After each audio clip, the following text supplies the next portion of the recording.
Today, as I spoke earlier today, about us not being able to have notified all the families involved. I remember somebody on this side had asked me that question. I can tell you at this time, we have notified all 16 families of those people that we feel was involved in this situation, this tragedy. Now, you notice the number, there's a difference in the number there. We have been able to locate and determine those 2 other folks was not on this site. And I'll give you an example of some of the reasons that we've had this problem. Their vehicle and their personal items were found on the scene, and we were unable to locate. And we naturally didn't, again, in efforts to be transparent with you, in efforts to be very open about all this, that's at the time we've been able to decide and locate those other 2 individuals. So we can tell you as of right now, we have contacted all 16, and we'll call them victims, our loved ones, families that we feel was part of this tragedy. It saddens me. I'm very thankful that we have located the other 2. We've talked to several family members ourselves again today. For those of you that wasn't here this morning, our issue that we talked about earlier with the ordinance, it's went very well, and us being able to do that, it's just a perfect example of us having to slow down things and be more methodical. And as I explained to you earlier, we're literally having to clear foot by foot. And I'm literally meaning that as we take a step, if there's any kind of anything that we feel is in harm to any emergency or any LEO or anyone that's personnel or for lack of better words, bomb squad or bomb tech guys that's on this working this, we're feeling that we're having to clear it foot by foot, and that's what we're doing. Forgive me, I'm stuttering a little bit. I understand that, but I'm very tired along with everybody else behind me. Tomorrow's operation, now that we have the national ATF scene team here, we're going to be operating under some of the things to make sure their operations are safe and secure. We're going to be, our timelines of working are going to be more, less labor intensive, because they are under some strict or some really good stress on that. I'll let the ATF gentleman speak about that here in just a moment. Sheriff? I think Sheriff Davis pretty much tells everything the best, but like I said, it's still a very active scene that we're working. We have had several calls for debris in different areas, so we are asking if you're in the area and do come across debris, you can contact Hickman County Sheriff's Office if you're in the Hickman County side, or Humphreys County Sheriff's Office as well, and we can send someone out to take care of that. You want to give them your dispatch number? Yeah, our dispatch number is 931-729-5146. 931 on the Humphreys County side, 931-296-7792. Again, we appreciate everybody's support. The community has been just unbelievable in helping us get through this, and please, everybody, continue to pray for the families and friends of everybody that's involved in this, the first responders as well, and everybody continues to be working this scene. We're going to be here for several days. If I may, I want to tell you about a couple other things that's going on. Excuse me, I'm trying. Both our counties was hit pretty hard in 21. We've already taken plans to prepare to take care of our loved ones and our families even more. What I mean by that, both of our school systems, our school directors have already started preparing for counseling folks to come in Monday when school goes back, for not only family members for folks that had the families involved in this, but for law enforcement and for emergency personnel as well. And we're going to be talking about that later in detail, but I think that shows or is a prime example of how we're trying to prepare every day and looking ahead to the future, not just today, but we are trying to support the folks that's up there, but we're also trying to support the rest of our community as we see them at large. Ma'am. Thank you, Sheriff. Yes, ma'am. Thank you, Sheriff. My name is Tyra Cunningham. I am the Assistant Special Agent in Charge with the Bureau of Alcohol, Tobacco, Firearms, and Explosives here in the Nashville Field Division. First and foremost, I want to, on behalf of ATF, give our condolences to the families affected by this tragedy, the community affected by this tragedy. ATF is here to support both county sheriffs in any way that we can. One of those ways is by the activation of the National Response Team, otherwise known as NRT, that the sheriff spoke about. This team is comprised of a bevy of professionals to include certified explosive specialists, bomb technicians, electrical engineers, forensic chemists, and many other explosives and fire investigative specialists, to include intelligence research specialists as well. Together, they bring decades of experience in determining the origin and cause of explosions and fires. While this investigation is still in this early stage, at this point, the cause of this explosion has not yet been determined, and we will not speculate. What we can say is that every effort is being made to conduct a thorough, methodical, and science-based investigation to find the answers that led to this tragedy and the answers that this community deserves. ATF's mission is to protect the public. That means not only finding out what happened here, but also ensuring that if criminal activity is involved, those responsible will be held accountable. And if it was accidental, that lessons have been learned to prevent a tragedy like this from ever happening again. We appreciate the patience of the public as we work through this complex investigative process. Updates will be provided as new verified information becomes available. And with that, I would like to introduce ATF's Special Agent in Charge of NCEDR, which the National Response Team falls under, Mr. Bryce McCracken. Thank you, Tyra. Chief, Sheriffs.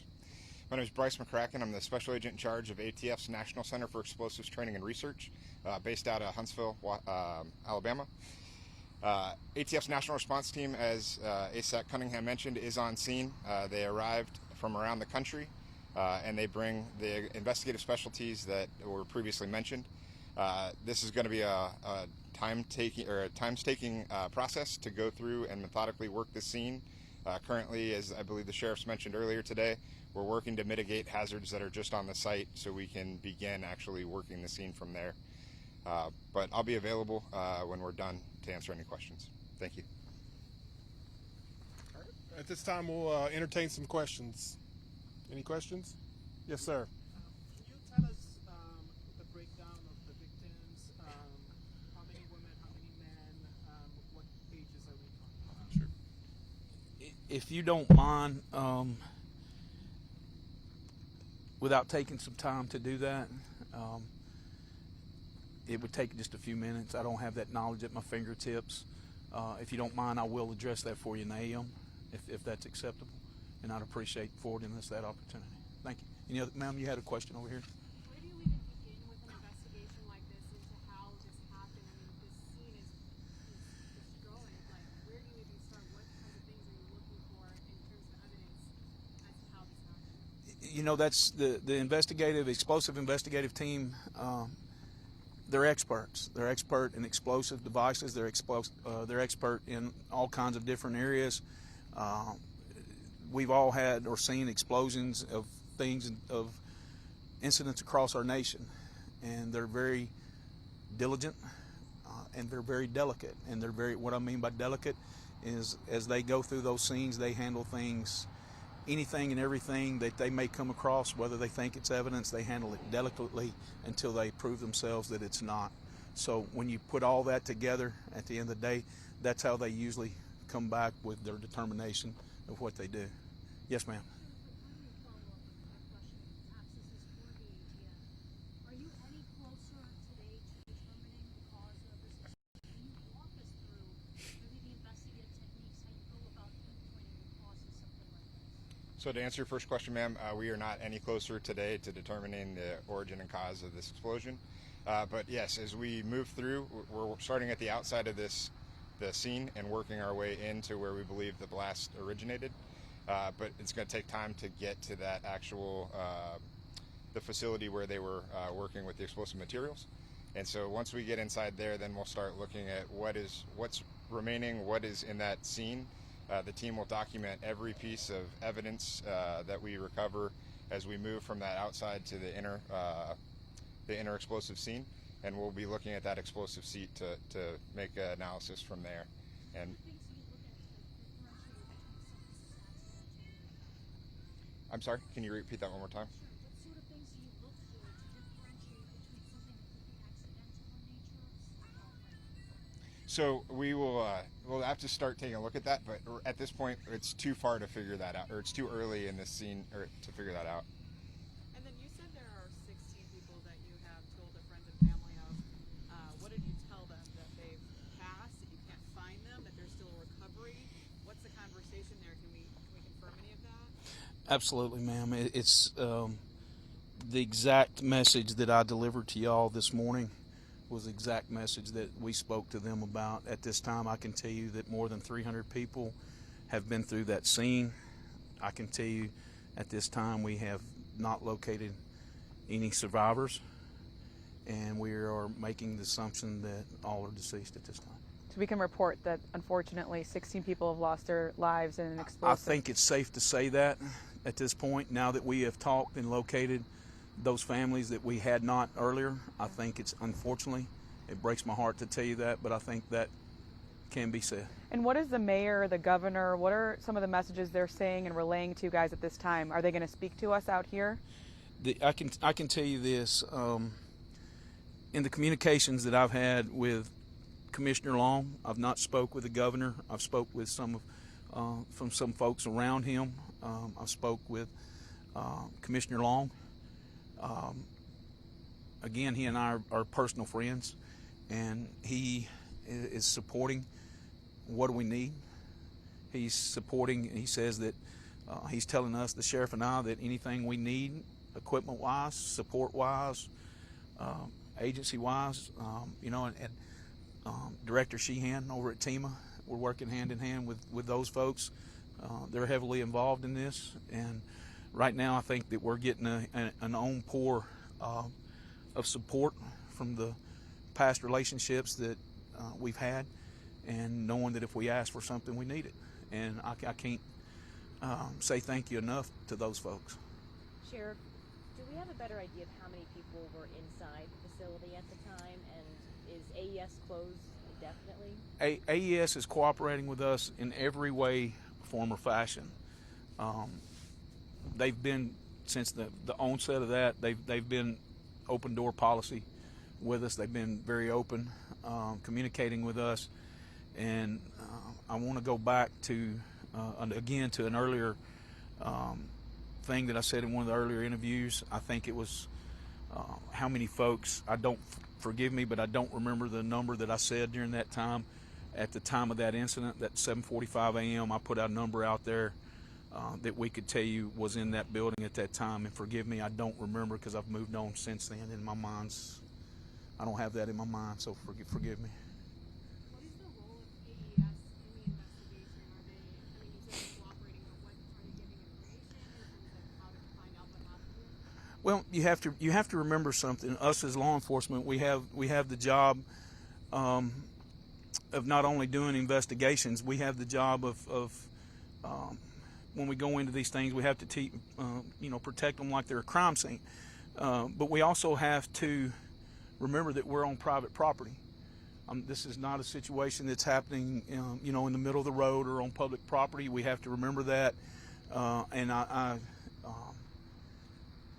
highly commend Accurate at this time for what they've done. They've allowed us in any way, form, or fashion, communicated with us, given us the information to ATF, and been forthcoming with pretty much anything that has been asked for. So, you know, you have to remember something too, and we've talking about our families of our victims in our community, and you know, that's, even though this is a company and they work and it's a place of employment, this is their extended family. So they deal with these folks every day, and it's extended family to them. And I was speaking with one of the gentlemen from Accurate earlier, and he was very emotional, and he's trying everything that he can do and supporting us in every way we can with these families. And he's made the comment to me, whatever we need to help aid and assist them, it's there.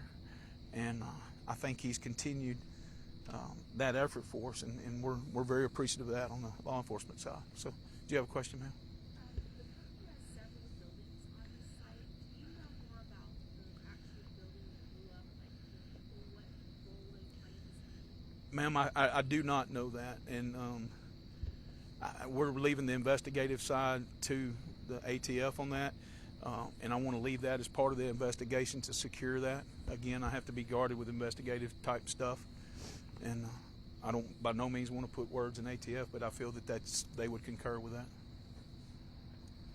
Yes, ma'am, Ms. Tracy. You don't report rumors and whatsoever, and we don't want to keep it going. You've been so gracious with all of us, the media personnel, from everything from the restrooms out here, the generators, to the way that you speak to all of us. What message can we communicate going forward so that we can stop in advance what the rumor mill that keeps playing out, especially in the ATS investigation? Talking about, oh, if there's something nefarious that happened, you know, we want to get to the bottom of it and hold people accountable. What can we share with our viewers when it comes to not, you know, perpetuating inaction? Ms. Tracy, one of the things that we did yesterday, Sheriff and I and Jason from TEMA, we put together a Facebook post, and I've started day one since talking with y'all, or moment one from talking to y'all till now. We have to remember that we get one shot at this. It's just like another crime scene. It's just like a murder scene. It's just like a shooting scene. We get one shot at this. One shot.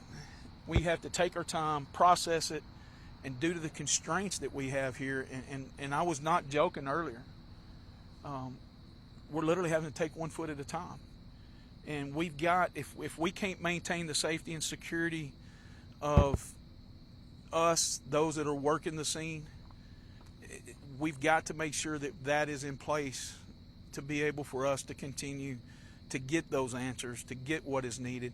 So, to be transparent again, it's not that we're hiding anything from you, it just takes time. And I know sometimes time is our worst enemy about letting people's minds wander, about letting people's minds have an idea of conspiracy theories in it. I assure you that Sheriff Kraft and I will give you any bit of information that we can when it comes available. We're not going to hide something from you. The only thing that I will tell you is that there's some things going on in investigations that we can't necessarily talk about. And I will tell you that if something's asked or something's asked of me, and I think Sheriff Kraft will echo the same words, if there's something said that we feel is involved in that investigative side of things, we'll tell you, ma'am, I'm not at liberty to talk about that right now. And we'll tell you that. But the rumor mill right now, it's anytime that we start putting things out there for the rumor mill, or the rumor mill's putting it out there, don't aim it at us. But when you say that, or somebody says that Facebook post, or meaning it's Facebook post and they're putting it out there, the families are reading these things. Our victims are reading these things. And I want you to remember that. I've talked about family from day one. If we're going to put information out there, we're going to put it out there. We're asking people not to put the rumors out there, because that it's not hurting us. Does it upset us? Absolutely it does. We had a situation earlier that was, we found something, we don't know who posted it, very upsetting to us because we told you different. And when it comes to that, we just ask anybody and everybody, think about these families, think about these victims.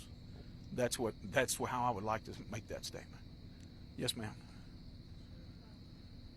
appreciate the sensitivity of this topic. It is very difficult how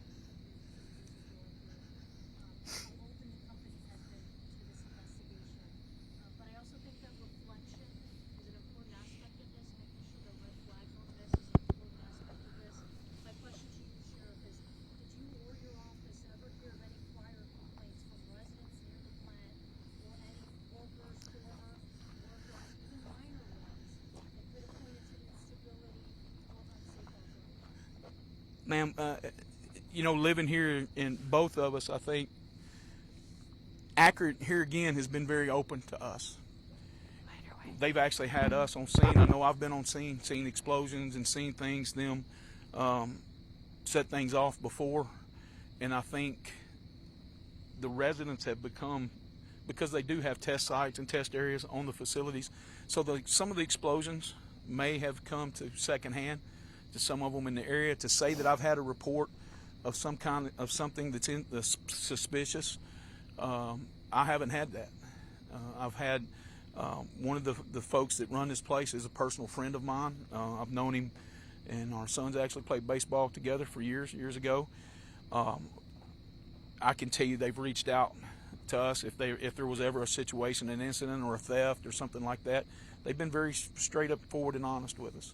And I can say that since my 20 years being in office, I can say that's been very consistent with Accurate. Sheriff, you may want to say anything. Last question after that. They've been fantastic with us. I've never heard a complaint on anything from out here that I can think of. So I think our community is, like I said, it's been here for a long time. Accurate has. Our community is very aware of it, and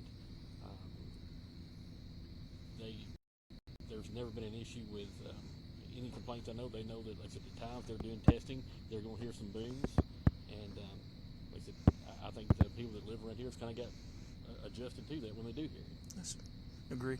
Last question. Anybody? Sure. You mentioned having to go foot by foot, and I wonder, and if people are patient for an answer, could you help people understand the enormity of the task? Like, could you help us understand the estimated square footage of the last site? That might help people understand how big what you have to do is.